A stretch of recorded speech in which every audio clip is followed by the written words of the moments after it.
Vous reconnaissez ce son? C'est le son du débrief de fin de saison. Aujourd'hui, on aura des membres du staff technique, peut-être des joueurs qui traînent par là. Ah bah, il y a Jonas. On va débriefer cette saison. Ciao Jonas, ça va? Et toi? T'es d'accord de s'asseoir un petit moment pour débriefer la saison? T'as 2 minutes? Ouais, je dois. Alors, parfait. Oui, on va s'asseoir là. Jonas, on est à la fin de la saison. Vous avez fini il y a un peu plus de 2 semaines contre Chaux-de-Fonds. C'est déjà ta 2e saison. Oh, Giacomo, ça va? En forme? La forme? Ça va? Tu traînes aussi par là? Mais oui, écoute. Tu me laisses 2 minutes aussi? Ok, merci. 2e saison pour toi, 3e saison, 2e grosse saison à Sierre pour toi. Comment t'as senti le groupe au début de la saison et comment vit ce groupe? Toujours très bien à Sierre, on sait qu'on a un bon groupe bien soudé. Il y a eu quelques petits changements, mais pas énormes, on va dire. L'arrivée de Casserini, qui a un gros changement quand même dans le vestiaire. Mais non, toujours un très bon groupe et puis non, franchement, on s'y plaît ici. Bah, Giacomo, toi t'as débarqué dans ce vestiaire cette saison, t'as une grosse expérience, t'as joué à Ajoie, t'as joué à Ambry, t'as joué à Viège. Comment t'as senti le vestiaire? Est-ce que c'est un vestiaire sain? Est-ce que tu t'es vite intégré? Mais oui, en fait, j'ai demandé à l'équipier comment c'est le voyage d'équipe ici. Il me dit c'est méga cool. Alors j'ai dit ben ouais, je vais. Non, mais en fait, oui, j'ai trouvé cette possibilité de pouvoir faire partie de ce groupe et finalement j'ai trouvé des coéquipiers et des amis quand même parce que c'est des amis et avec. Ouais, c'était super. J'ai trouvé tout de suite une belle famille et je me suis intégré assez vite. Est-ce que le fait que vous soyez un groupe qui vit bien, un groupe qui s'entend bien avec des affinités, des amis, est-ce que dans une saison comme celle que vous venez de vivre avec passablement de haut et de bas, ça vous a aidé dans les moments difficiles? Mais oui, sûrement parce que finalement, une saison, ça fait partie, les hauts et bas, ça fait partie d'une saison et comme on l'a dit bien, on a un groupe soudé, c'est un bon groupe de copains et finalement c'est ça qu'on a besoin de se serrer un petit peu dans les moments un peu plus durs.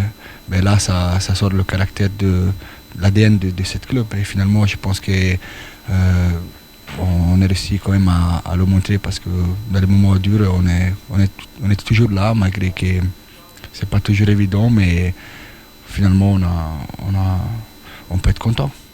Merci. Jonas, tu étais un jeune il y a quelques saisons. Maintenant, tu as bientôt 100 matchs, même peut-être plus de Swiss League. Comment tu te sens, un joueur expérimenté, un jeune? Quel est ton rôle dans le vestiaire? Je veux pas dire un joueur expérimenté parce que quand il y a Thomas Dolana à côté de moi dans le vestiaire qui a plus de 900 matchs, on se sent petit. Hein, mais ouais, c'est clair, c'est de l'expérience qu'on prend au fur et à mesure. Et puis après, je vais pas dire joueur expérimenté, moi, je me sens encore jeune, on va dire. Mais maintenant, à moi de montrer que j'ai ces 100 et quelques matchs dans les jambes et dans la tête. Donc, ouais, on va dire jeune expérimenté. Ouais, c'est bien résumé, jeune expérimenté. Tu as même eu l'occasion, durant les playoffs, d'avoir un petit maillot distinctif, le maillot de Swiss League Best Player ou Top Scorer. Ça nous permet de revenir aussi en vitesse sur ces playoffs. Sierre a perdu 4-1 contre Chaux-de-Fonds. Chaux-de-Fonds qui avait survolé la saison. Finalement, l'impression qu'on a eue de l'extérieur, c'est sauf sur un match, vous n'avez jamais été loin de Chaux-de-Fonds, vous étiez même très proche d'eux. Ouais, c'est clair, quand on regarde le match 1 et 2, quand on va là-bas, c'est un match très serré. Et puis je pense qu'on avait tout à fait nos chances. Après, on est d'accord qu'ils étaient meilleurs sur le papier, mais après des matchs de play-off, il faut les jouer. On revient ici, on fait 1-1, on perd 2-1 en prolongation. Ouais, c'est des matchs serrés, on s'en veut à part après, mais je pense qu'en tout cas à la maison, on a fait notre job. Giacomo, toi tu as beaucoup d'expérience, tu en as vécu des séries de play-off, tu as vécu des titres. À froid maintenant, après cette série de play-off contre Chaux-de-Fonds, est-ce que tu retires plutôt de la satisfaction, des regrets? Comment tu vois la chose maintenant? Moi, pas de regrets. Après, c'est clair qu'il y a un peu de déception, on dit comme ça, ouais, un peu de déception. Quand on perd une série de playoffs, c'est clair que c'est dommage, mais finalement, on a essayé de faire notre mieux et on a eu beaucoup d'énergie à cette équipe qui est quand même sur les papier ou pas papier, c'était quand même une bonne équipe et finalement je pense qu'on a réussi à faire quand même un bon espoir parce qu'on a gagné quand même un match à la maison, on a eu des résultats serrés à l'overtime. Chez eux, le premier match c'était assez serré Et finalement, je pense qu'on peut sortir quand même avec la tête haute. Et après, c'est clair qu'il y a beaucoup de choses, il y a des choses à voir, à améliorer. Ça, on peut toujours le faire. Mais je pense qu'il n'y a personne ici donc qui doit regretter de quoi que ce soit parce que finalement, on a toujours montré qu'on avait du caractère et qu'on ne voulait pas lui donner la vie facile. Et ça, je pense que c'est important. Pour conclure avec une petite note un peu humoristique, tu as parlé du voyage d'équipe avant. Tu fais référence à quelque chose de récent ou pas du tout? Écoute, normalement, dans l'expérience que j'ai, on faisait toujours un petit voyage d'équipe à fin de saison et là, on a passé un bon moment avec les coéquipiers à Barcelone. C'était magnifique, on a bien profité et ça fait partie aussi de la saison. Ouais. Jonas, Barcelone, vous avez profité quoi? La culture, l'architecture pendant la journée. Ouais. Et puis au lit à 8h, c'est ça? Exactement, ouais. Beaucoup de visites culturelles. Après un petit restaurant et à 10h au lit maximum. Ouais. Au plume. Ouais. 10h du matin par contre. Bon, merci, ouais. Merci les gars, merci de m'avoir donné du temps. Et puis félicitations quand même pour cette victoire, vous nous avez quand même procuré certaines émotions. Puis on se réjouit de se voir la saison prochaine. Oui, on se réjouit de se voir, merci beaucoup à vous. Merci. Nous on va bouger dans le bureau. Et puis on va voir certains membres du staff pour voir aussi l'aspect staff et l'aspect coaching. Qu'est-ce qu'ils ont pensé de cette saison? Suivez-moi.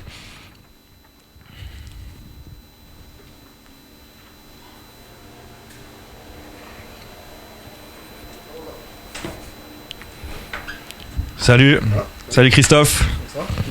Salut Yves. Salut. Ça va, ça va. Très bien, merci. On va passer à côté. Vous allez me suivre, on va passer là. On va débriefer un peu cette saison. J'ai déjà eu Jonas et Giacomo tout à l'heure. On va commencer avec toi Yves. Oui. Il y a eu un grand changement à Graben cet été. On a changé un peu le maître des lieux. On est passé de Dani Gelina à toi.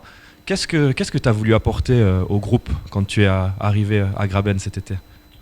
Écoute, on voulait être constant dans nos efforts de match en match. Et puis, on voulait amener une structure de jeu afin de trouver cette constance dans nos performances. Et puis, évidemment, chez nous, on savait très bien qu'on avait plusieurs jeunes qui n'avaient pas eu un certain temps de glace dans le passé. Puis, on voulait faire un test. On voulait leur donner des responsabilités. Et puis...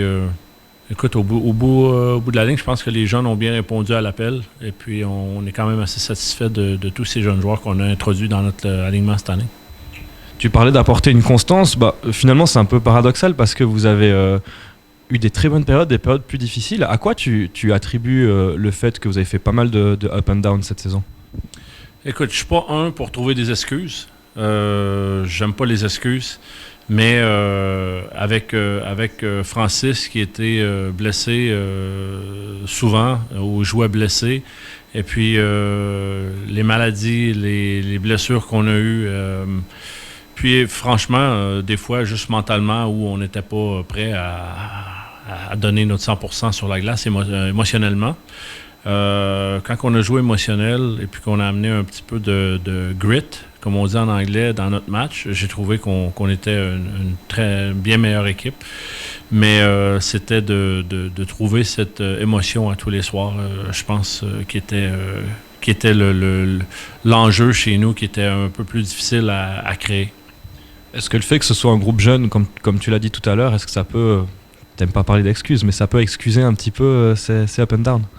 Peut-être, mais je suis pas convaincu que c'était seulement les jeunes. C'est un groupe. On a des gars qui sont plus âgés aussi. Puis évidemment, moi on a essayé de jouer un jeu un peu plus intense qui prend un peu plus d'énergie à jouer, mais en même temps, le spectacle, je pense qu'il est bon.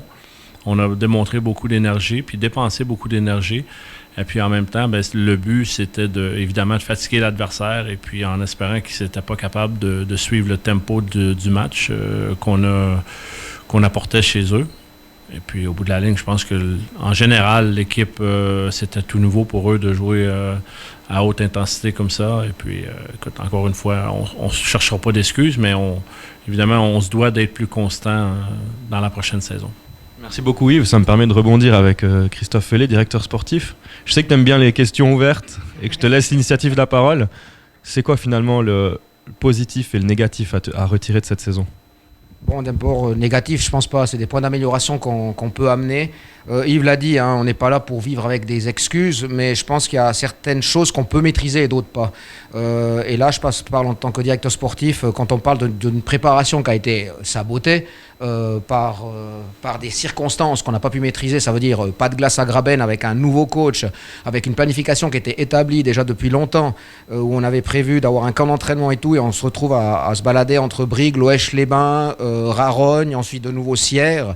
Et je sais qu'ils n'aiment pas les excuses, mais au bout du compte, c'est un fait qu'on a connu et qu'on a dû vivre avec. Et là, je veux dire chapeau, parce que dans les points positifs, c'est comment l'équipe a réagi, comment Yves a réagi. On n'a pas commencé à chialer sur notre sort, on a bossé, on a fait du mieux possible les choses. Mais pour moi, c'était une chose qui a été vraiment un des points vraiment de cette saison, à dire, ouais, on s'était mis à refaire ce vestiaire, à être prêt à accueillir les gars, on était fin prêt, et tout d'un coup, boum, on nous apprend qu'on doit déménager dans l'urgence. Donc c'est vrai qu'on se ramasse un match à Lausanne, si vous vous souvenez bien, où on se ramasse, je crois, 10 ou 11 goals, un match qui n'était pas prévu dans cette circonstance-là, c'était un match qui était prévu en sortie de camp d'entraînement. Donc c'est vrai que là, la préparation, honnêtement, on sait qu'une saison, elle se joue souvent en fin, mais elle se joue aussi au début par rapport à la préparation. Et sur ça, c'est vrai que ça m'a mis un peu, comment on dit, les nerfs. On a dû vivre avec, on a continué à avancer avec ça. Et puis après, dans les circonstances qui ont continué, on a un sujet qui est revenu souvent, hein.